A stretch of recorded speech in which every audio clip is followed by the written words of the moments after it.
असलामुअलैकुम दोस्तों, मैं लियाकत तुसी देख रहे हो साडा यूट्यूब चैनल। अज साडे कोल मौजूद हैं जनाब गामा साहब। ये जनाब बड़ी मारूफ शख्सियत है ते नाल जनाब शमा साहब हैं। ते अज दा जेड़ा टॉपिक है बकरा ईद ते जेड़े जानवर ज़बह होए ने उन्हां दी जेड़ी आलाशा ने उन्हां दा जेड़ा गवर्नमेंट ने बड़ा अच्छा इकदाम कीता है। ओहदे हवाले दे नाल ना इना दे नाल साडी जेड़ी ना गलबात होनी है। गामा साहब क्या हाल है? ठीक हो? कुर्बानी जेड़ी बकरा ईद है किवें दी गुजरी है? अल्हम्दुलिल्लाह बड़ी सोहनी गुजरी। अच्छा, बकरा ईद ते ना जनाब इस बारी गवर्नमेंट का असी शुक्रिया अदा करें कि यकीन करो ना ये पहले टाइम होया है कि तकरीबन हफ्ता हफ्ता जी है ना बोझ नहीं वहदी। बकरा ईद का गोश्त खा रहे होंगे नाल ही जनाब वो स्मैल आ रही होंगी आई वो साड़ी जी बकरा ईद है ना वो बड़ा एक अजीब जिहा मंजर होंदा। ते गामा साहब दसे इनू इन्हें अपनी अखी दे नाल इन्हें जेडे अपने इन्हें तनवर्ती दे नाल जनाब अलाशां चवाइयां ने। दसो जी। जे मार साहब ये ना असी जिसले डंगर ज़बह करिया ना ते दो कमेटी वाले जेडे बंदे ना इन्हों सावी जेडे वर्दी वाले सन ते पता कोई ना भी कमेटी दे तरफें जे जिवें ही आए होया असी जे अनपढ़ जे लोग हाँ जी मार साहब। लेकिन ये है गवर्नमेंट बड़ा अच्छा काम कराया तावन कीते ने अगे एक दूए त्रीए दिहाड़े रोज घर दे विच दो त्रै बंदे। ए भाई गवर्नमेंट दी जेड़ी पॉलिसी आई ना ये बहुत जबरदस्त है, मैंने ते बड़ी चंगी लगी है। यकीन करो कि जानवर ज़बह होया जेड़ा ओदे जनाब अलाशा ने ओदे विच जेड़ा ओजरी उस तो बाद जेड़ी ओंदी आंता ने ओ उन्हां दी जवाबदारी है। उन्हां महफूज एरिया च लै गए ने कि किथे बीमारी न फैले। साहब ये जेड़ी गवर्नमेंट ने एक कमेटियां तश्कील दी ने साफ सुथरे पंजाब वाली टीमां आईयां ने उन्हां जनाब साडे पिंड नूं चार चांद लिया दित्ते। बिल्कुल इहदे बारे तुसीं जरा आगाह करो ते दसो नाज़रीन नूं कि गवर्नमेंट ने चंगा काम किया है, इनू मजीद और किस तरह जनाब अच्छा काम कर सकते हैं? बिल्कुल जी ने बहुत अच्छा काम किया है। अगे पिछली दफा वेख लो तुसी भाई इलाशा आंदरा वगैरह सब पई रहिंदियां बंदे अक्सर बीमार हो जांदे हैं कुर्बानी करेंदे हैं उठाए गलियां दे विच इलाशा आंदरा वगैरह सब उठाई रख देंदे हैं ते बंदे अक्सर जितने ताईं उन्हां दे विच कीड़े न पैदा होवे ना इतने ताईं बंदे बीमार होंदे ही रहंदे हैं।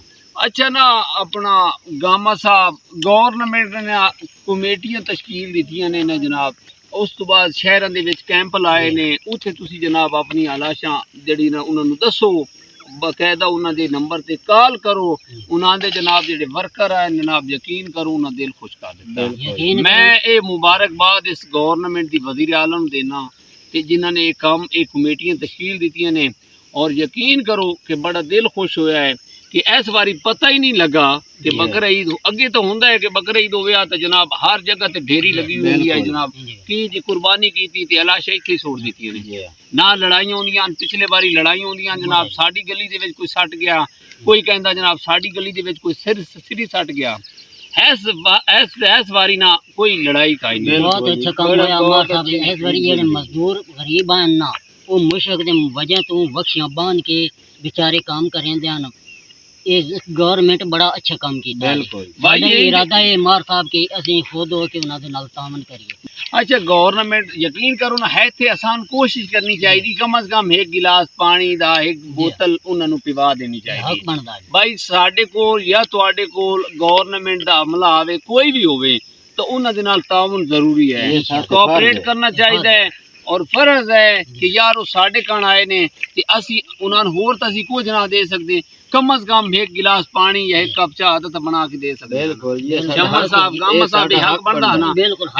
यकीन करो गवर्नमेंट ने एक बड़ी अच्छी जी पॉलिसी तरतीब दी है जेड़ा इस बारी बकरा ईद ते ना कोई। लेकिन मार साहब इसकी वजह है कि जेड़ा बंदा उन्होंने बदतमीजी नाल पेश आंदा इथों नप लैंदा भाई इथों हैंज करें लेकिन वो नहीं गलत है, बिल्कुल गलत है। एक कानून दी खिलाफ वर्जी है। वो भी एक सरकारी मुलाजिम है यार और वो तुहाडे कान तुहाडे इलाके नूं साफ सुथरा बनाने करांदे ने गलियां जनाब उन्होंने सफाई करनी तुसी उन्होंने एप्रीशिएट करो और नालियां यकीन करो हर हफ्ते आगे साफ कर दें।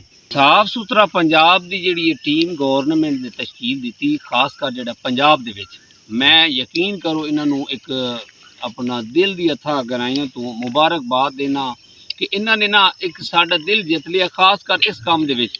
अच्छा मेरी यो ही गुजारिश यही अपील है पिंड वालों शहर वालों अगर तुहाडे कोल इस तरह का कोई अमला आए उहदे नाल अच्छाई दे नाल पेश आओ। उन्होंने हर बंदे नूं खुश आप ਉਹਨਾਂ ਨੇ ਹਰ ਬੰਦੇ ਕੋਲ ਬਹਿਣਾ ਹੈ, ਹਰ ਬੰਦੇ ਦਾ ਕੰਮ ਕਰਨਾ ਹੈ।